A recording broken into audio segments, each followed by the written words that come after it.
ஆத்ம நமஸ்தே to all. இந்த tarot ரீடிங்கில் நம்ம பார்க்க போகிறது உங்கள் பர்சனுக்கு உங்கள் மேலே இப்போ ஃபீலிங்ஸ் இருக்கா இல்லையான்னு பார்க்க போகிறோம்.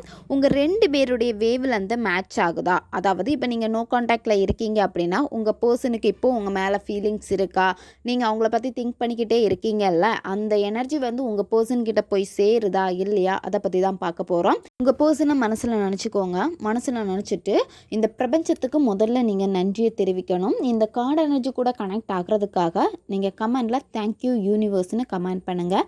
இந்த கார்டு எனர்ஜி கூட நீங்கள் கனெக்ட் ஆயிடுவீங்க. இப்போ நம்ம ரீடிங்கில் போகலாம். ஒரு காலத்தில் உங்கள் நபர் வந்து உங்களை கண்மூடித்தனமாக நம்பியிருக்காங்க. அதாவது உங்கள் மேலே அவ்வளோ காதல், பைத்தியக்காரத்தனமான காதல் இருந்திருக்கு. மற்றவங்க சொல்கிறத கேட்காம உங்களை அவ்வளோ விரும்பக்கூடிய ஒரு பர்சனாகவும் இருந்திருக்காங்க. ஆனால் இப்போ எப்படி இருக்குன்னா, நீங்கள் அந்த பர்சன் மேலே வந்து ரொம்ப அடிக்டடாக இருக்கீங்க. நீங்கள் அவங்கள வந்து கண்மூடித்தனமான காதல், பைத்தியக்காரத்தனம், அதாவது அவங்க மேலே வச்ச அந்த அன்பு வந்து எப்படி இருக்குன்னா, உங்களை விடையுமே அந்த பர்சன் தான் உங்கள் லைஃப்பில் வந்து பெரிய ஒரு உலகம் அப்படிங்கிற ஒரு மைண்ட் செட்டு உங்களுக்கு இருக்குது. உங்கள் நபருடைய மனசில் வந்து உங்களுக்கான ஃபீலிங்ஸ் வந்து இருக்குது, சரியா, இன்னமும் இருக்குது. ஆனால் அதை வந்து வெளிக்காட்ட மாட்டாங்க. இங்கே ஏதோ ஒரு ரீசன், அதாவது நீங்கள் உங்கள் பர்சனை வந்து ரொம்ப காயப்படுத்துகிற மாதிரி ஒரு விஷயம் வந்து செஞ்சுருக்கீங்க.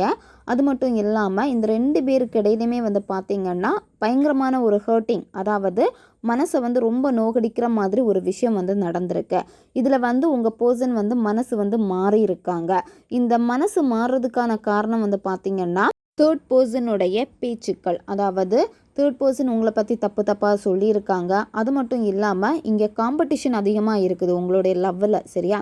எப்போ வேணும்னாலும் உங்கள் பர்சனை வேறு ஒரு பர்சன் வந்து கொத்திட்டு போயிடுவாங்களோ அந்த மாதிரி ஒரு ஃபீலிங்ஸும் உங்களுக்கு இருந்திருக்கு. உங்கள் பர்சனுக்கு வந்து பார்த்திங்கன்னா வேறு காண்டாக்ட், ஃப்ரெண்ட்ஸ் இந்த மாதிரி இருந்திருக்கு. உங்களுக்கும் ஒரு பயம் இருந்திருக்கு. இது எல்லாமே ஒரு நெகட்டிவ் காரணமாக இங்கே இந்த லவ்வில் இருந்திருக்கு. அது மட்டும் இல்லாமல் மற்றவங்களுடைய பேச்சுக்கள் எல்லாமே வந்து பார்த்திங்கன்னா உங்கள் பர்சனை வந்து மைண்டை வந்து பிரைன் வாஷ் பண்ணி எடுத்திருக்காங்க.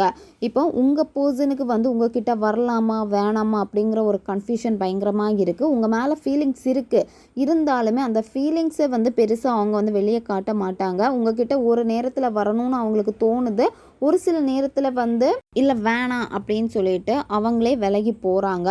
உங்களுக்கு இப்போ வந்து உங்கள் பர்சன் மேலே வந்து ஃபீலிங்ஸ் இருக்குது. ஆனால் அந்த ஃபீலிங்ஸை வந்து நீங்கள் எப்படி இப்போ காமிச்சிட்டு இருக்கீங்க அப்படின்னா, நீங்கள் அந்த ஃபீலிங்ஸை வந்து ஓவராக அவங்களுக்கு வந்து கொடுக்க ஆரம்பிச்சிட்டீங்க. அதாவது அவங்களுக்கு கால் பண்ணுறதா இருந்தாலும் சரி, மெசேஜ் பண்ணுறதா இருந்தாலும் சரி, இல்லை நீங்கள் வந்து அவங்களுக்கு ஏதாவது ஒரு விஷயத்த வந்து புரிய வைக்கணுமேனு நினச்சி வந்து பேச போகிறீங்க.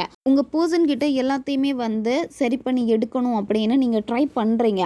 ஆனால் இந்த ட்ரை பண்ணிக்கிட்டே இருக்கிறப்ப அது என்ன ஆகுது அப்படின்னா, உங்களுடைய பர்சனுடைய மனசு வந்து கல்லாக தான் இருக்குது. அதை வந்து கரையை வைக்க முடியாது. நீங்கள் எப்படியாவது அவங்கள கரையை வச்சுட்டணும், அந்த ஃபீலிங்ஸை கொண்டு வரணும் அப்படின்னு நீங்கள் தீவிரமாக இறங்கிட்டீங்க.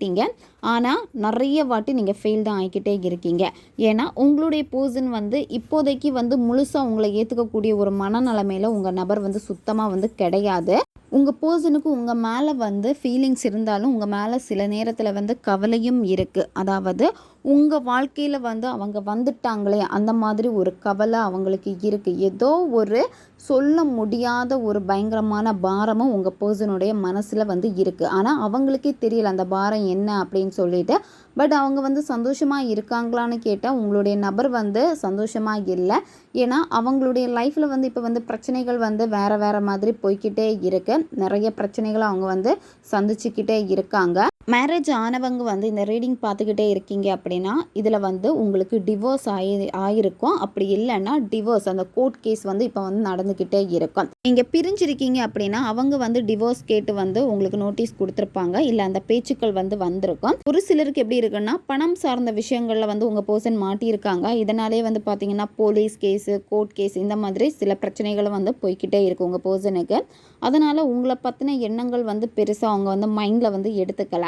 அதனால தான் இப்போ வந்து நீங்கள் என்னத்தான் போயிட்டு அவங்கள வந்து ரொம்ப தொல்லை பண்ணாலும் சரி, ட்ரை பண்ணாலும் சரி, உங்களுடைய பர்சனுடைய மைண்ட் செட்டு வந்து இப்போதைக்கு உங்களை நோக்கி இருக்கான்னு கேட்டால் உங்களை நோக்கி இல்லை. இதில் ஒரு தேர்ட் பர்சன் வந்து இருக்காங்க உங்களுடைய லவ்வில். அது வந்து பார்த்திங்கன்னா லேடி தான், சரியா. அந்த லேடி வந்து யாராக வேணாலும் இருக்கலாம், பையனோட சைடாக இருக்கட்டும், பொண்ணோட சைடாக இருக்கட்டும். ஆனால் ஒரு பொண்ணு தான் இருக்காது, உங்களுடைய ஃப்ரெண்ட்ஸாக கூட இருக்கலாம். ஏன்னா அவங்களால தான் வந்து பார்த்திங்கன்னா உங்கள் பர்சன் வந்து அவங்களுடைய பேச்சை கேட்டு இப்போ நடந்துக்கிட்டே இருக்காங்க.